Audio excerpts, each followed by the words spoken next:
अब बात करेंगे धामी कर रहे काम अपने कर रहे बदनाम की। उत्तराखंड की धामी सरकार जहां प्रदेश के विकास के लिए लगातार काम कर रही है, वहीं दूसरी तरफ खुद बीजेपी के शीर्ष नेता ही प्रदेश सरकार के कामों पर सवाल उठाते नजर आ रहे हैं। आखिर क्या है पूरा मामला, देखिए रिपोर्ट।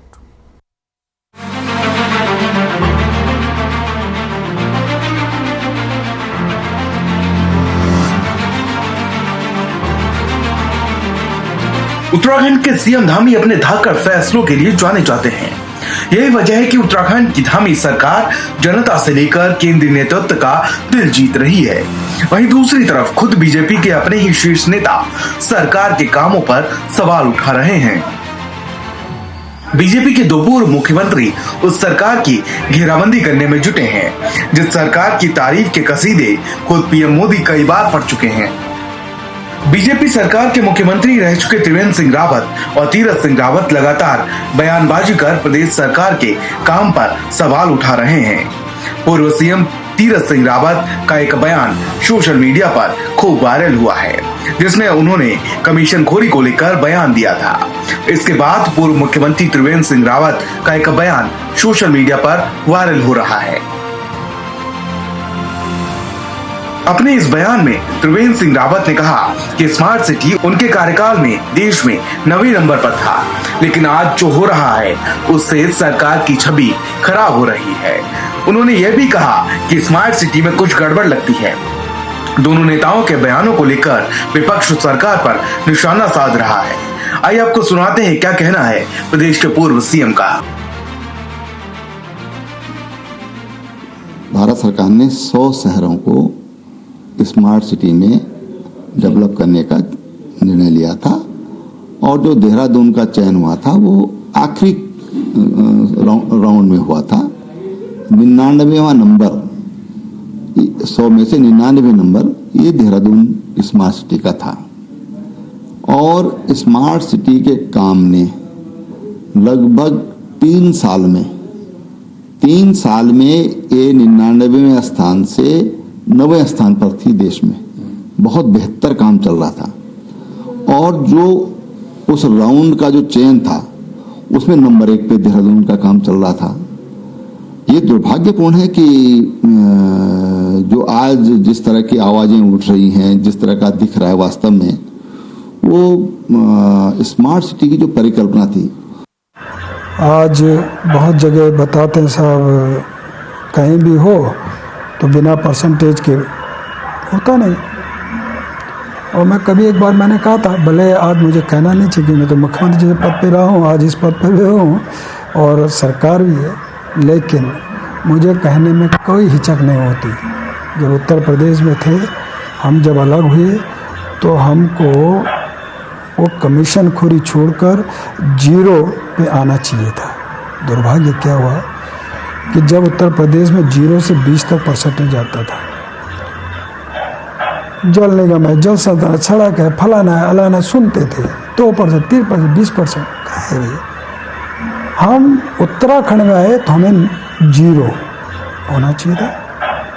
हुआ क्या, 20 उत्तर प्रदेश के अंदर 20 तक था, तो हम 20 से शुरू हुए। ये दुर्भाग्य हुआ।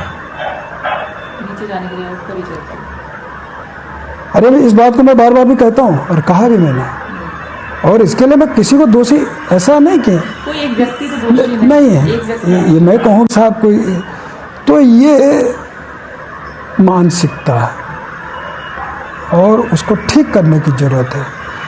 यह मेरा प्रदेश है, यह मेरा परिवार है, यह भाव जब तक नहीं आएगा तब तक ठीक नहीं हो सकता। तो इसके लिए अधिकारी भी और जनप्रतिनिधि को भी सोचना पड़ेगा। जनप्रतिनिधि बच नहीं सकता। जिस भ्रष्टाचार की बात आपने की है, हम अधिकारी को तो दंडित कर दे रहे हैं, लेकिन उसको पीछे कौन था? जनप्रतिनिधि। तो जनप्रतिनिधि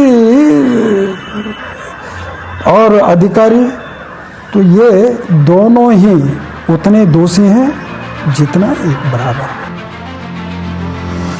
बीजेपी के दोनों नेताओं की वो बयान है जिनमें वो सरकार को घेरते हुए नजर आ रहे हैं। दोनों पूर्व मुख्यमंत्रियों के अपनी ही सरकार को कटघरे में खड़ा करने की साजिश को बीजेपी नेतृत्व ने गंभीरता से लिया है। केंद्रीय नेतृत्व ने इस मामले पर प्रदेश अध्यक्ष महेंद्र भट्ट से पूरी जानकारी लेने के बाद मामले में सख्ती बरतने को कहा है। मामला इसलिए भी काफी संगीन बन जाता है क्योंकि सरकार पर सवाल खड़े करने वाले दोनों नेता खुद प्रदेश सरकार में सीएम का पद संभाल चुके हैं। ऐसे में उनके आरोपों की गंभीरता बढ़ जाती है। मामले की गंभीरता को देखते हुए बीजेपी शीर्ष नेतृत्व इस मामले में पूर्व सीएम को दिल्ली तलब कर चुका है। खुद अपनी सरकार के दो पूर्व मुख्यमंत्रियों तीरथ सिंह रावत और त्रिवेंद्र सिंह रावत के बयानों के बाद बीजेपी काफी असमंजस की स्थिति में नजर आ रही है। वहीं कांग्रेस पार्टी लगातार इस मुद्दे को लेकर प्रदेश सरकार पर हमलावर होती जा रही है। कांग्रेस का कहना है कि बीजेपी में भूचाल आ गया है, बीजेपी की गुटबाजी बाहर आ रही है। कांग्रेस का कहना बीजेपी के नेता गुटबाजी के चलते वर्तमान सीएम को पूर्व सीएम बनाना चाह रहे हैं। अगर ये कह दिया गया कि हर डिपार्टमेंट में 40% कमीशन लिया जाता है, तो तीरथ सिंह रावत जी भी मुख्यमंत्री रहे थे और जितने समय वो मुख्यमंत्री रहे तब हमने कुंभ का घोटाला देखा। तो आप समझ लीजिए कि वो अच्छी तरह जानते हैं कि 40% का जो ये जो कमीशन वाली वो बात कह रहे हैं वो हर डिपार्टमेंट में है। और हाँ, एक पूर्व मुख्यमंत्री को आज वाले मुख्यमंत्री को पूर्व बनाने की भी इच्छा होगी और ये दिक्कत भी होगी कि भाई एक ही व्यक्ति क्यों कमा रहा है। एक बात तो साफ है कि गुटबाजी और एक दूसरे को घेरने की साजिश हर पार्टी में होती है, लेकिन धामी सरकार पर उंगली उठाने वाले बीजेपी के दिग्गज शायद भूल चुके हैं कि काम बोलता है।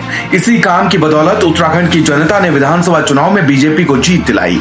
साथ ही प्रदेश के युवा चेहरे के नेतृत्व पर यकीन करते हुए बीजेपी ने प्रदेश की बागडोर फिर से धामी के हाथों में सौंपने का फैसला लिया। प्रदेश के सीएम धामी के प्रदेश विकास के लिए किए एक के बाद एक फैसले की वजह से उन्हें धाकर धामी का खिताब से भी नवाजा जा चुका है। लेकिन सवाल ये उठता है कि प्रदेश के दो पूर्व सीएम खुद अपनी ही सरकार के खिलाफ बयान क्यों दे रहे हैं? क्या इसका मतलब ये है कि पर्दे के पीछे सीएम धामी के खिलाफ कुछ और ही राजनीतिक खेल चल रहा है? देखना होगा कि अपनी ही नेताओं के बेतुके बयानों के बाद कांग्रेस के नेताओं का हमला झेलती बीजेपी इन दोनों नेताओं से किस तरह से निपटेगी। ब्यूरो रिपोर्ट, हर खबर, देहरादून।